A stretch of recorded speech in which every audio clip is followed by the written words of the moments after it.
Today I want to talk about a program that really excited me. But before we do that, let's just bow our heads or adopt an attitude of prayer. Dear Lord, we just want to thank you. We thank you for your divinity. We thank you for creating us. We thank you for you wanting to make us and making us just so individual and so special. We feel your love, and we are here because of that love, and we are here to accept that love and the present of your Son, so that we can, in fact, go back and spend eternity learning and loving you forever in heaven. Amen. So amazing.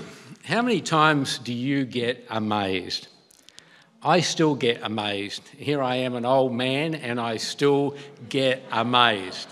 I walked out on the balcony last night and I looked out over the water view that we've got, and it was pink. And I've never seen it pink before. And it was amazing because the sky wasn't that pink, but the water was just beautiful. But the program I want to talk to you about today came about because I love to listen to the ABC radio, and I love the interviews. And this was an interview with Professor Murphy, and he was so excited. He was so excited because he'd been working on a program that had finally concluded successfully after 10 years. When he started on the program, they calculated it was going to take 4,000 years of working to complete. And then along came artificial intelligence, and they managed to sweep away 4,000 years into 10 years. So there, how can you possibly get not excited about something after 10 years? And yet, as he spoke, I just thought, heck, is that really as exciting, as amazing as he spoke? Because he said this is going to revolutionise the way we treat people, and it is going to revolutionise how we're going to treat and be able to deal with our ageing population. Because what he was talking about was the first time ever they'd been able to do this. So what do you think that is? Those medical people here should be able to recognise that immediately.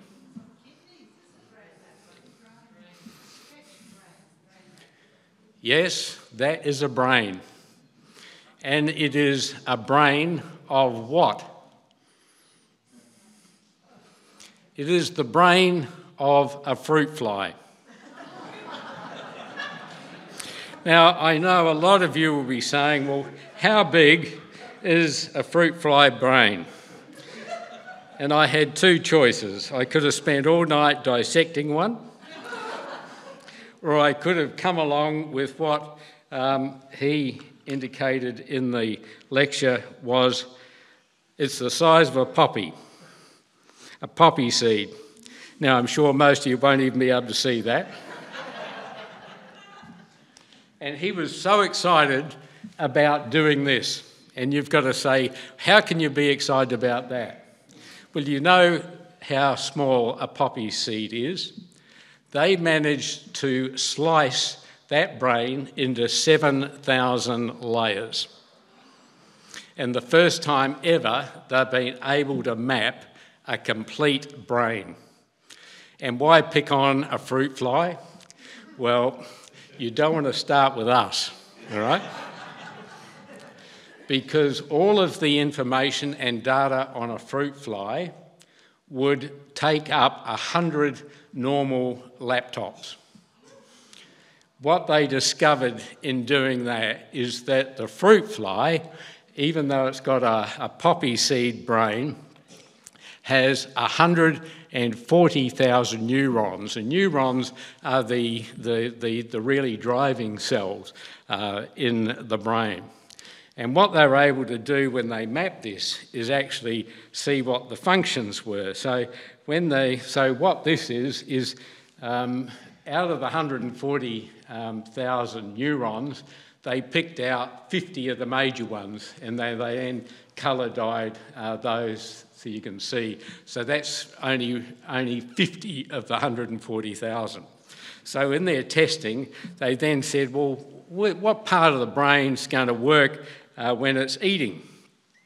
So they're able to map that. So that's the part of the brain when it's eating. So what part of the brain works when it's actually using its eyes? Well, that's. Now, what does a brain of 140,000 neurons actually look like? Well, that's what it looks like. And you would say, well, how can you be excited about that? Because what he was explaining was that what we're actually finding now in Australia is that the biggest cause of death in women since 2016 has been dementia, Alzheimer's. For men, it's always been heart disease, but over the last couple of years, dementia has been rising, and they expect that the number one cause, even for men, is going to be dementia. And this is going to just help them be able to work out how a brain is wired.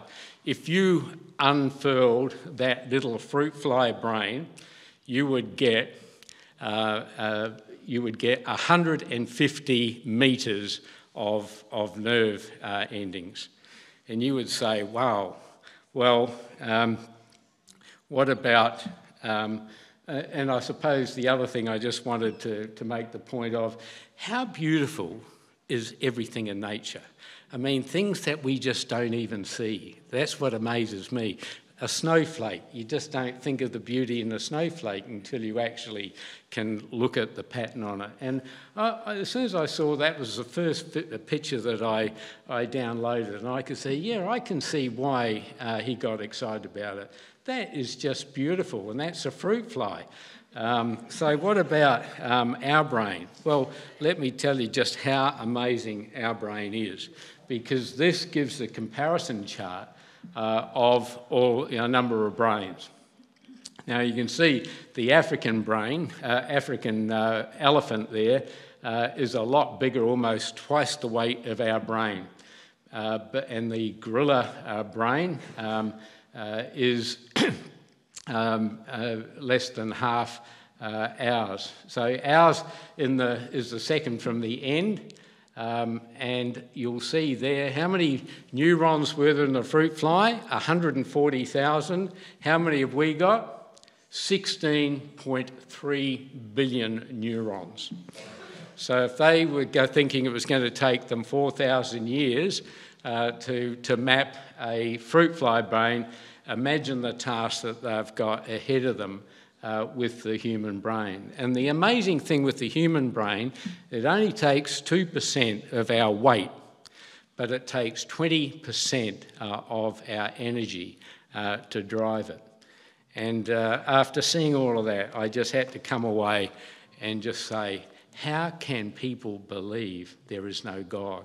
And that's what excites me about our lessons this week, because it is all about convincing people that had any doubt at all that the God we love, the God that we are here to worship, is truly divine. And when you see that, can you really accept that you came from a spontaneous explosion, a squirrel in the mud?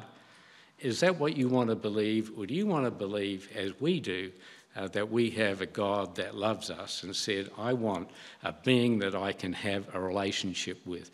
I want beings that are all individual, that I can call them all by their name, that they're all very special and individual to me. That's the God I want, and I just have such confidence and want to continue to be amazed. And what's so great is that you don't have to worry about what we're going to be doing for eternity, because if that's what a little fly brain's like, wow, we're going to need eternity, aren't we? And the only thing I keep wondering about, and you'll probably come to the answer in your Sabbath school lesson today, is did God create the fruit fly? Are there going to be fruit flies in heaven? And if so, what are they going to be doing?